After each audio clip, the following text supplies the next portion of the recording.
I'm building a tool. I'm cutting off some 1/2-inch bar stock because it's all I've got. And in the meantime, I've gone and sanded up just very lightly the end of this 3/16" punch. Okay, my cut just got done.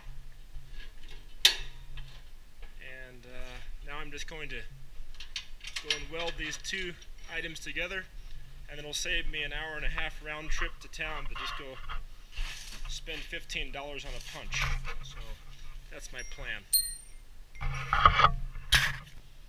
Welding right next to this fiberglass insulation is probably not the best idea, but I don't really get much of a choice. The shop's full right now. So here's my fresh cut side.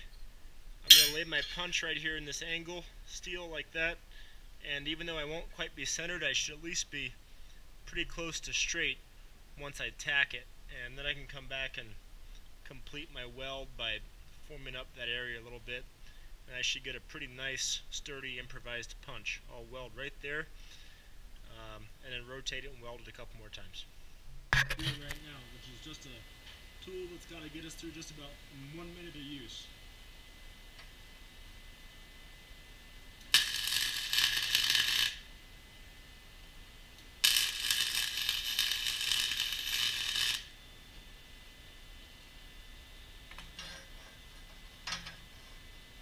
Okay, just like that, we tack welded, and it's more or less straight.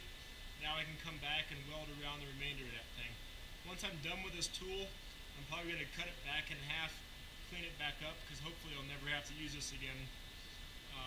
And if nothing else, it just got me through a kind of a tough time of not having a long enough punch to access what I needed to access.